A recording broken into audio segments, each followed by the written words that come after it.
Hey everyone, and welcome back to this last episode of our introduction to pragmatics. In the previous episodes, we talked about the context, referring expressions, inference, presuppositions, Gricean maxims, cooperative principle, and conversational implicature. So in this section, we're going to talk about Austin's speech act theory. So another important figure in the development of pragmatics is John Austin. He pointed out that when people use language, they are performing a kind of action. He called these actions speech acts. And it's easy to see the act nature of language when a minister or a priest says, "I now pronounce you husband and wife" in a wedding ceremony. By virtue of this sentence being said by an appropriate person, in this case a priest, to appropriate people, audience, let's say, a couple who are not married at this moment yet, at the right time, right place, the engaged couple becomes a married couple. So these conditions that I just said, an appropriate person should say this, a person who has authority, at the right place, at the right time, saying the right sentences, right linguistic forms to the right people. So these are called felicity conditions. And for a speech act to be felicitous or to be successful, let's say, these conditions must be met. Now, we can define a speech act as the action performed by a speaker with an utterance. If you say, "I'll be there at 6," you're not just saying something, you seem to be performing the speech act of promising. When people make bets and threats and promises, or offer congratulations and apologies, or issue orders or challenges, they are using language to accomplish actions. Now we have two different types of speech acts, direct and indirect speech acts. So we usually use certain syntactic structures with the functions listed besides them in the following table. So as you can see in the table, there is a sentence here, then there is a structure, and then there is a function. So these are the default functions that these structures accomplish. For instance, "Did you eat the pizza?" has an interrogative structure because it's a question, and it has the function of a question to elicit information. By default, an interrogative structure has the function of a question. The next example is "eat the pizza." It is an imperative structure, and it fulfills the function of a command or a request. And a sentence like "you ate the pizza" has as a declarative structure, and the function is a statement. So these are the default functions that these structures perform. So when the structure corresponds to this default function, we say it's a direct speech act. In the case of the question, when we don't know something and we ask someone to provide information, we usually produce a direct speech act, such as "Can you ride a bicycle?" or "Can you speak English?" Now compare this utterance, "Did you eat the pizza?" with this one, "Can you pass the salt?" In this example, we are not really asking a question about someone's ability.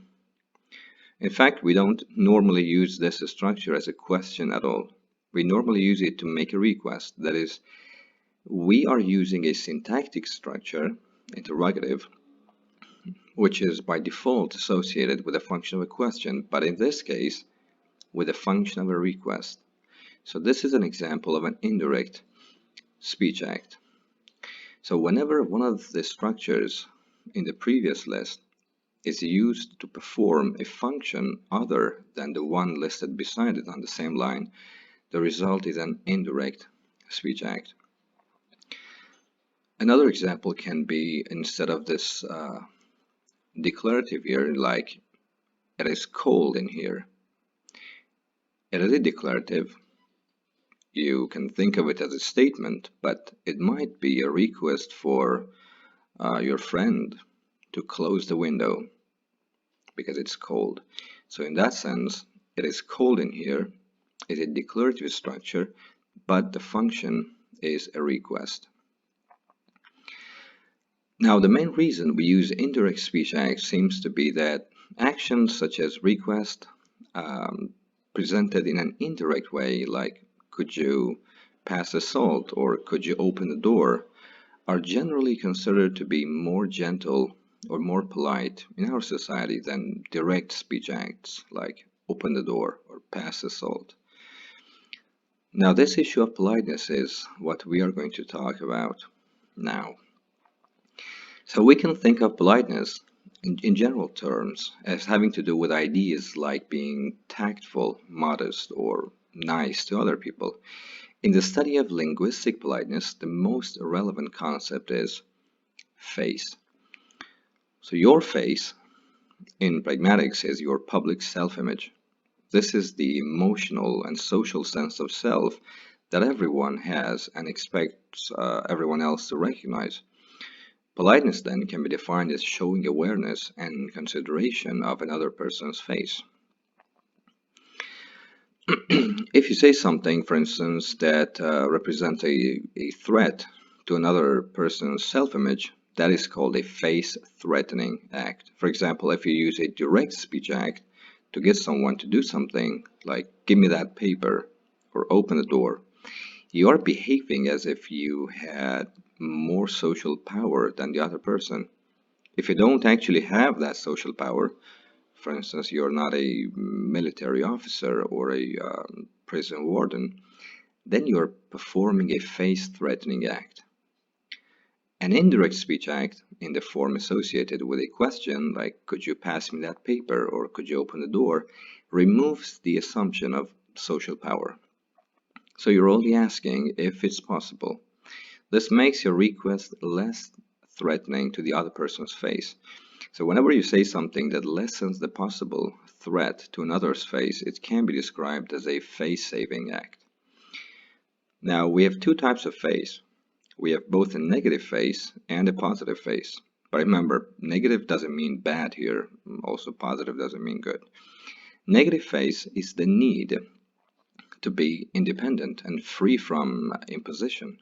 Positive face is the need to be connected, to belong, to be a member of the group. So a face-saving act that emphasizes a person's negative face, for instance, will show concern about imposition. For instance, they would say, I'm sorry to bother you, but could you please do something for me? Or, I know you're busy, but could you please do this for me? A face-saving act that emphasizes a person's positive face will show solidarity and draw attention to a common goal, like, let's do this together, or you and I have the same problem, so this is what psychologists use a lot. Now, ideas about the appropriate language to mark politeness differ substantially from one culture to the next. If you have grown up in a culture that has directness as a valued way of showing solidarity, and you use direct speech acts like give me that chair to people whose culture is more oriented to indirectness and avoiding direct imposition, then you will be considered impolite. So you, in turn, may think of the others as vague and unsure of whether they really want something or are just asking about it, like, are you using this chair?